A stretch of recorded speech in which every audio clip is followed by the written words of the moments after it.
my job on Ghost Recon Phantom is as the lead animator. I create character animations, I make our characters move, reload weapons, jump over things, take cover. The game wouldn't work without animations, and animations wouldn't work without the code. It's a friendly, constant battle to make sure that we get things working properly. Actually, I'm kind of surrounded by programmers. I work really closely with them.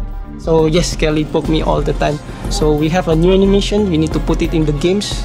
My job is to make sure that we only need a small tweak, small adjustment, so the animation works well even with the new characters and new assets. I tend to do most of my research online, just looking at videos to look at actions. It's quite difficult to get your hands on an SA-80 assault rifle here in Singapore. However, what is good is be able to act out the motion yourself, because then you realise if the animation you're doing is believable or not, or natural. I do tend to make a bit of a fool of myself inside the office, yeah, kind of prancing around and doing actions. I think the guys around here have kind of got used to me. So you can see him like taking a fake gun and actually posing and testing out some of the moves.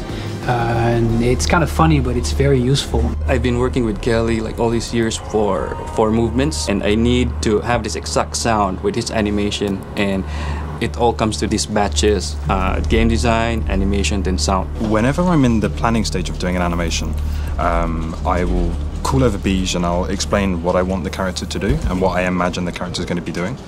So it gives him a bit of a heads up so that he can be thinking about audio-wise what he's going to do and start to prep for that. Once I've finished the animation, I sit back down with him and show him through, and then he takes over and adds all the good stuff.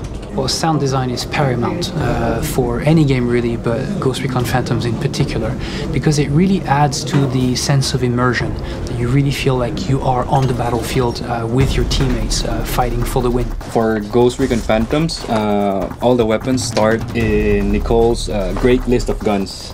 So we start processing by, you know, editing, adding effects, making it loud, making it distinct from the other guns, and we hook it up with the artist's 3D model